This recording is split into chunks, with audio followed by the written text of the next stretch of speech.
This park really has, we've been working on it for a very long time.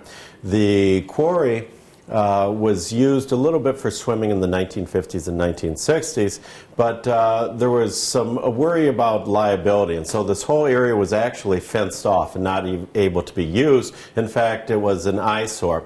And so we had always wanted to do something with it. Being the recreation board, we wanted to have some recreation activities.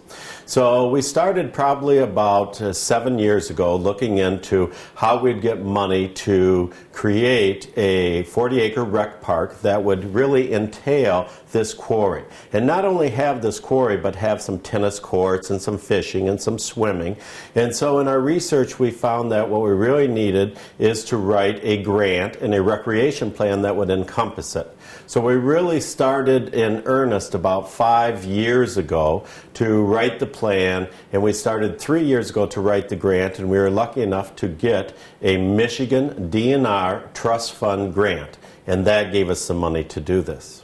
So this trust fund grant that we received last year and the year before, and then used that money to finish it this year, is we created, again, the centerpiece was the Manistique Quarry Lake. And it really is quite a beautiful area. It sits in there, and it really shines in the sunlight, and it's just a great area. So we wanted that to be our centerpiece. So the first thing we decided was fishing was really good in there already, and we've actually been stocking it for the last 4 years. We take the bluegills out of the Pocket Park in Escanaba, we ship them over by the DNR, the fish biologists bring them over, and we've been putting those in there. So we decided, we did lots of soundings in here and found the deepest spots and the places that the local fishermen said are the best fishing there, and built built fishing piers. And so we put a fishing pier right here and a fishing pier across the way,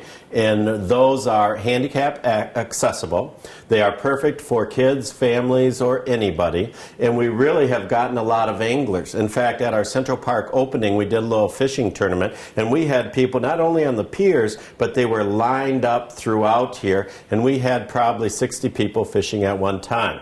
I know a local newspaper editorial was saying that it's good to see kids with fish poles riding around Manistique, because all the kids are going in fishing here. So that was number one, is the fishing. We really wanted to improve that. The other thing is, you would think being surrounded by lakes, we'd have all kinds of places to swim, but we really don't. And so we wanted to create a beach and an area where families could swim in here.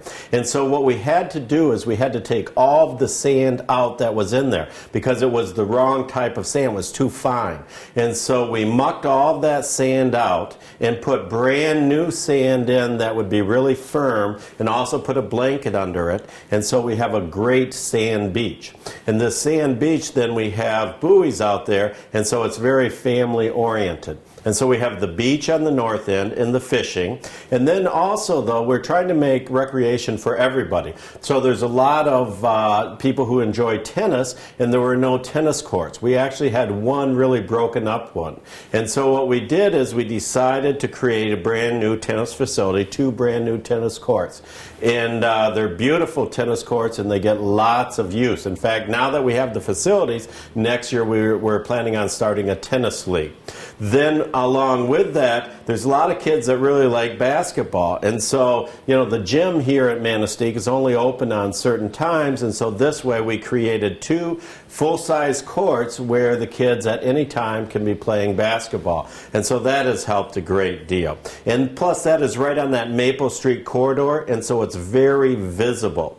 Now, there was an existing playground already, and so what we do is we're working with the Kiwanis Club, who oversees that, and we restained it and redid it, and that is brought right up to par also. Then we thought, let's have an archery range, because archery is really big in Manistique. The Hiawatha National Forest is here, a lot of bow hunters and everything. So we created this archery range over here.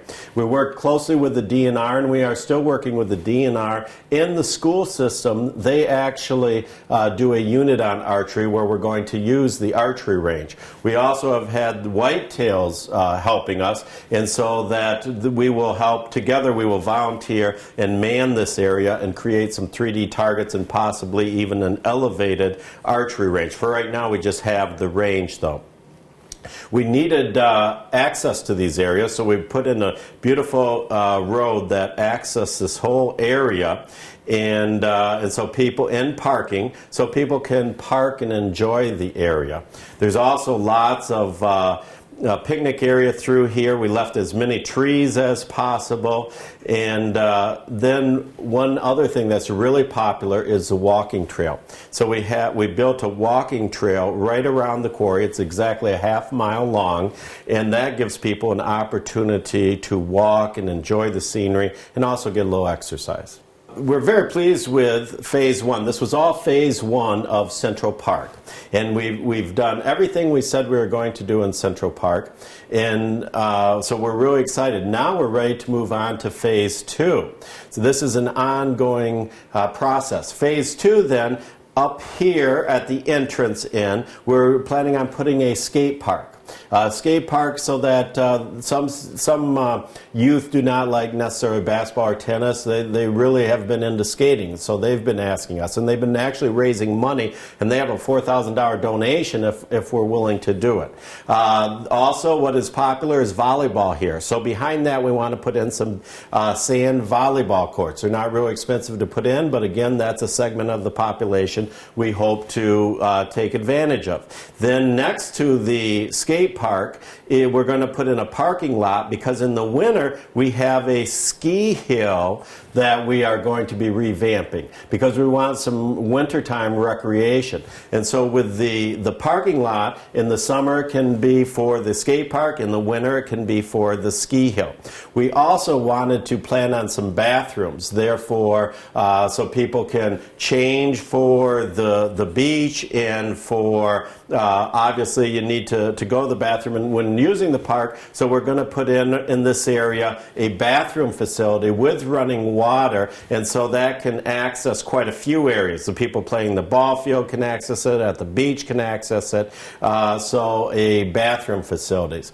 We are also talking in Phase 2, in order to keep the park pristine, we are going to put in a camera system just to make sure that everything stays nice and it's a little bit easier for security purposes in order to have a camera system.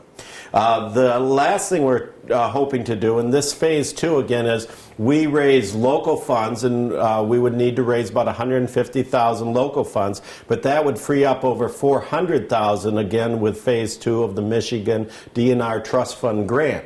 And so the last thing we'd do in Phase 2 is put walking trails and nature trails through the whole park. Excuse me. The walking trails then would be about 3 miles long, and you would have some beautiful nature trails with a nature classroom in here that the school, the school is right here, right down here, so the school could then walk to your nature classroom and use that. So again, the idea of this park is intertwined with the use of community, with the use of school, with the use of visitors coming in. In fact, currently we have in the band shell, which you see right here, every Wednesday night in the summer, free concerts for people coming through and for our locals. And we have some fairly big names that come in there, and the people really enjoy it. And again, it's the idea of really enjoying this whole area and making it user-friendly.